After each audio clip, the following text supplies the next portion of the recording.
আজ খুব গুরুত্বপূর্ণ একটা বিষয় নিয়ে কিন্তু আমরা এই ক্লাসে আলোচনা করব। আজকে আমাদের আলোচনার বিষয় হলো টেনিস কোর্টের শপথ। যারা নবম শ্রেণীতে পড়াশোনা করছো, ইতিহাস বইয়ের প্রথম অধ্যায় দেখবে এই টপিকটি রয়েছে, টেনিস কোর্টের শপথ।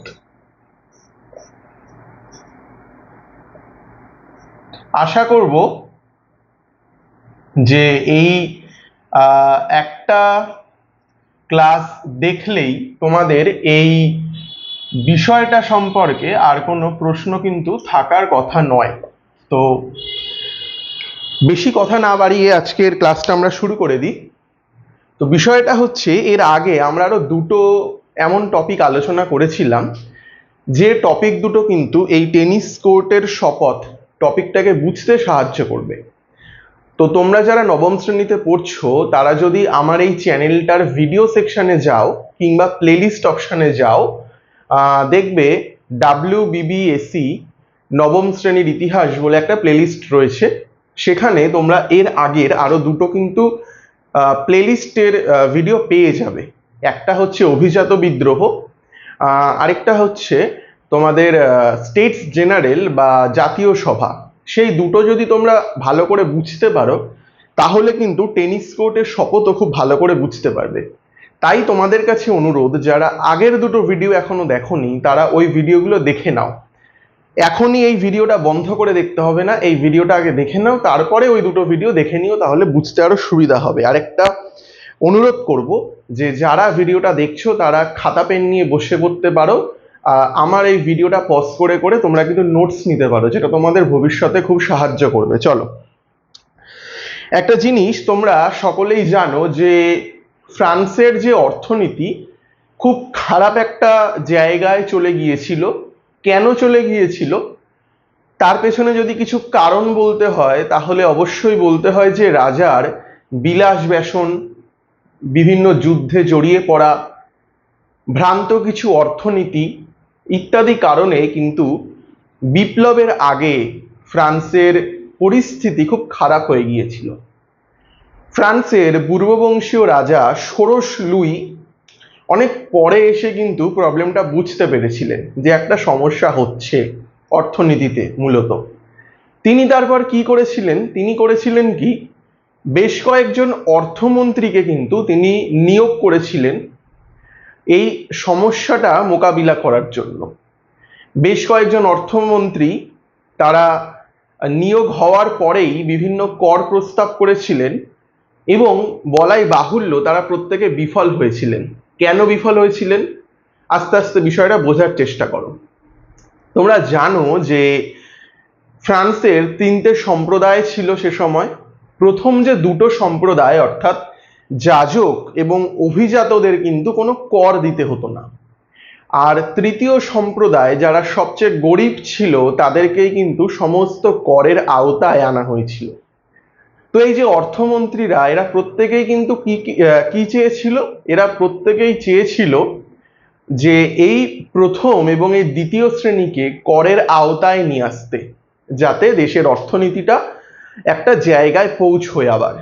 কিন্তু এই যে বিষয়টা, এই বিষয়টা কিন্তু অভিজাতরা নাকচ করে দেয়। তারা বলে যে ফ্রান্সের যে স্টেটস জেনারেল বা জাতীয় সভা, সেই জাতীয় সভার অধিবেশন হবে এবং সেখানেই যদি প্রস্তাবটি পাশ হয় তবেই অভিজাতরা এই বিষয়টিকে কিন্তু মেনে নেবে। সেই জন্য 175 বছর পর রাজা ষোড়শ লুই জাতীয় সভা কিন্তু ডাকতে বাধ্য হয়েছিলেন এবং সেখানে যথারীতি অভিজাতরা এবং যাজকরাই জিতবে, কারণ সেখানে কিন্তু মাথাপিছু ভোটের কোনো সিস্টেম ছিল না, সেখানে ছিল সম্প্রদায় পিছু ভোট। যেহেতু প্রথম দুটি সম্প্রদায়েরই স্বার্থ এক, তাই তারা প্রত্যেকবার 2-1 ভোটে জিতে যেত। তো সেই জন্য আমাদের তৃতীয় সম্প্রদায়ের সাথে কিন্তু রাজার এবং অভিজাত যাজকদের একটা সমস্যা তৈরি হয়। তৃতীয় সম্প্রদায় চাইছিল মাথাপিছু নির্বাচন, আর অভিজাতরা চাইছিল যেমন হচ্ছে তেমনই থাকুক, সম্প্রদায় পিছু নির্বাচন। তো এই একটা জায়গায় গিয়ে কিন্তু বিষয়টা কেমন একটা ঘোটালা পাকিয়ে গেছে। এরপর আসছে আজকে আমাদের টপিক। দেখো, 1789 খ্রিস্টাব্দের 5ই মে স্টেটস জেনারেলের বা জাতীয় সভার অধিবেশন শুরু হয়। বিষয়টা একবার লিখে দিই।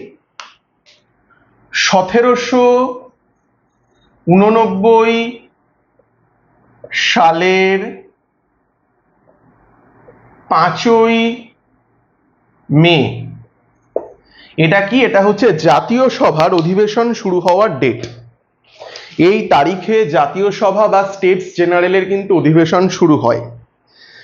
জাতীয় সভার অধিবেশনে তৃতীয় সম্প্রদায়ের সদস্যরা সব সম্প্রদায়ের সদস্যদের একই কক্ষে বসা এবং সম্প্রদায়গত ভোটের পরিবর্তে মাথাপিছু ভোটের দাবি করেন।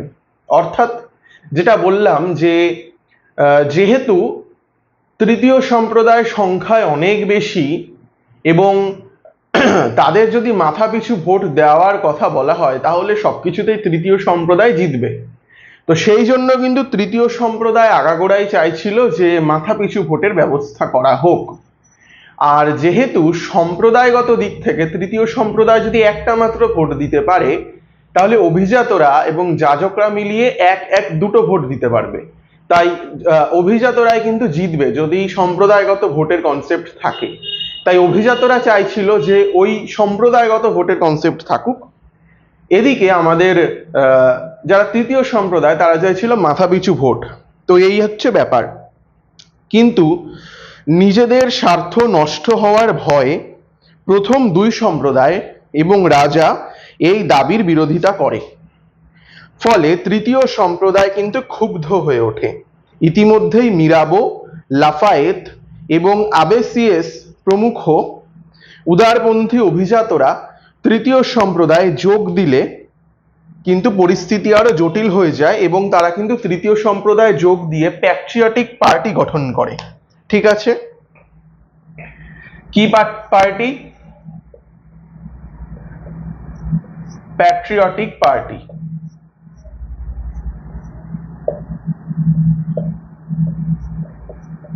এই পার্টিটা কারা গঠন করেছিল? এই পার্টিটা গঠন করেছিল মিরাবো,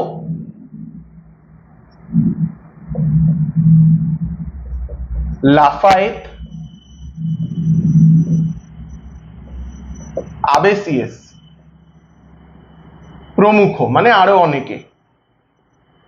এরা কি ছিল? এরা কিন্তু ছিল অভিজাত। তাহলে ব্যাপারটা একবার লক্ষ্য করো যে অভিজাতরা কিন্তু তৃতীয় সম্প্রদায়ে যোগদান করেছিল, মানে এরা ছিল উদারনৈতিক অভিজাত। এই উদারনৈতিক অভিজাতরা তৃতীয় সম্প্রদায়ে যোগদান করে। এরপর তারা প্যাট্রিয়টিক পার্টি নামে একটি দল গঠন করে, যার ফলে তৃতীয় সম্প্রদায়ের কিন্তু শক্তি বৃদ্ধি হয়। তৃতীয় সম্প্রদায়ের বিক্ষুব্ধ সদস্যরা একটি সভায় মিলিত হয়ে সেই সভাকেই প্রকৃত জাতীয় সভা বলে তারা ঘোষণা করে।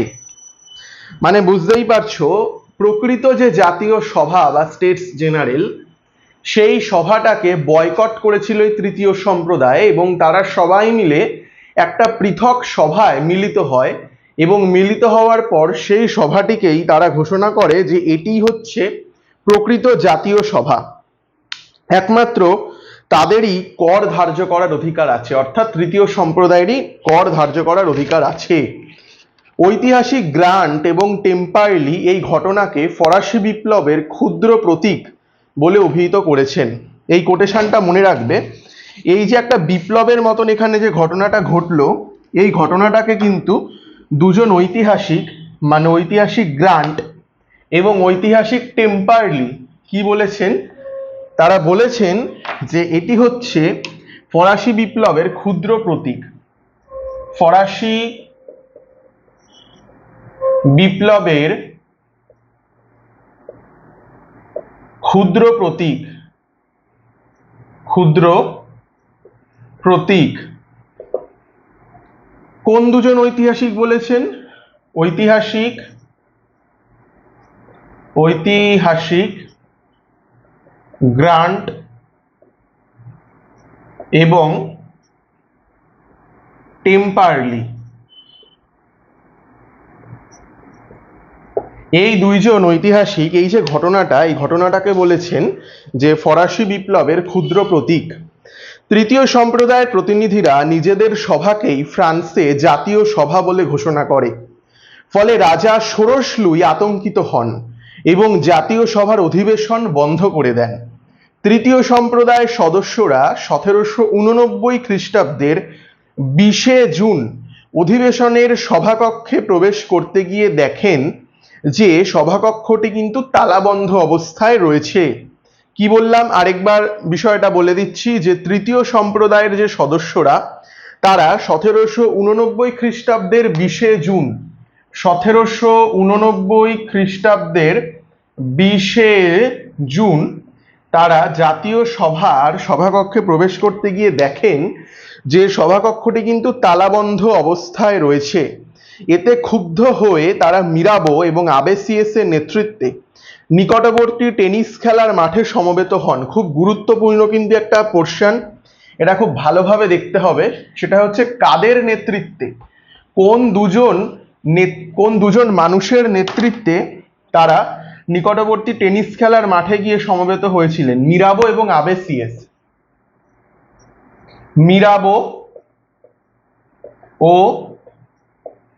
আবে সিএস এর নেতৃত্বে, সিএস এর নেতৃত্বে তারা একটি টেনিস খেলার মাঠে সমবেত হন এবং সেখানে তারা কিন্তু শপথ নেন যে যতদিন না ফ্রান্সের জন্য একটি নতুন সংবিধান রচনা হচ্ছে ততদিন তারা ঐক্যবদ্ধভাবে কাজ চালিয়ে যাবেন। এই ঐতিহাসিক ঘটনাটিকেই টেনিস কোর্টের শপথ বলা হয়। মানে এই টেনিস কোর্টের মাঠে তারা গেছিলেন এবং সেখানে গিয়ে তারা শপথ করলেন কি, যে ফ্রান্সের জন্য যতদিন না একটি নতুন সংবিধান রচনা হচ্ছে ততদিন তারা ঐক্যবদ্ধভাবে কাজ চালিয়ে যাবেন। এই ঘটনাটি টেনিস কোর্টের শপথ নামে পরিচিত। তো এখানেই মূলত ক্লাসটা শেষ হলো, কিন্তু আমি যেহেতু পড়াতে পড়াতে থেমে গিয়ে আবার বিষয়টা বুঝিয়ে দিয়েছি, তাই যারা নোটস লিখছিলে তাদের হয়তো সমস্যা হতে পারে। আমি একবার পুরো থরলি একবার রিডিং করে যাচ্ছি জিনিসটা। তো যারা লিখছিলে তারা কিন্তু নোটসটা নিয়ে নিতে পারো ভিডিওটাকে পজ করে করে। চলো, টেনিস কোর্টের শপথ। 1789 খ্রিস্টাব্দের 5ই মে স্টেটস জেনারেলের বা জাতীয় সভার অধিবেশন শুরু হয়। জাতীয় সভার অধিবেশনে তৃতীয় সম্প্রদায়ের সদস্যরা সব সম্প্রদায়ের সদস্যদের একই কক্ষে বসা এবং সম্প্রদায়গত ভোটের পরিবর্তে মাথাপিছু ভোটাধিকার দাবি করেন।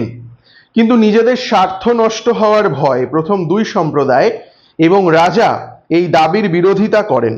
ফলে তৃতীয় সম্প্রদায় ক্ষুব্ধ হয়ে ওঠে। ইতিমধ্যেই মিরাবো, লাফায়েত এবং আবেসিয়েস প্রমুখ উদারপন্থী অভিজাতরা তৃতীয় সম্প্রদায়ে যোগ দিয়ে প্যাট্রিয়টিক পার্টি গঠন করে। ফলে তৃতীয় সম্প্রদায়ের শক্তি বহুগুণে বৃদ্ধি পায়।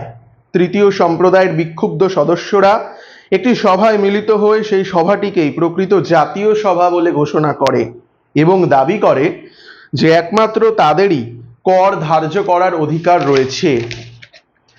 ঐতিহাসিক গ্রান্ট এবং টেম্পারলি এই ঘটনাকে ফরাসি বিপ্লবের ক্ষুদ্র প্রতীক বা ফ্রেঞ্চ রেভলিউশন ইন মিনিয়েচার বলে অভিহিত করেছেন।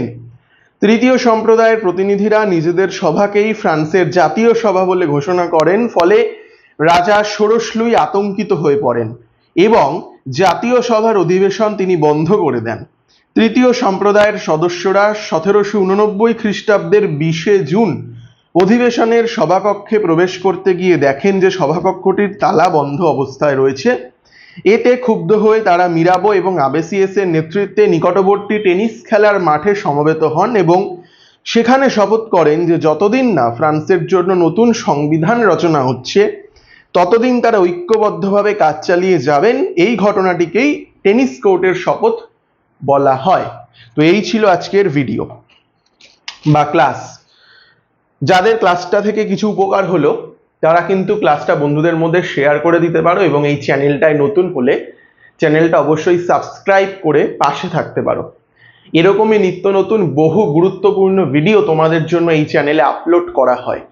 আজ এ পর্যন্তই। আবার আমরা খুব শীঘ্রই বেশ কিছু গুরুত্বপূর্ণ টপিক নিয়ে আলোচনা করব। এরপর বহু গুরুত্বপূর্ণ টপিক রয়েছে, বাস্তিল দুর্গের পতন রয়েছে, বুর্জোয়া বিপ্লব রয়েছে, সেপ্টেম্বর হত্যাকাণ্ড রয়েছে, বহু টপিক রয়েছে। তো খুব শীঘ্রই আবার দেখা হচ্ছে।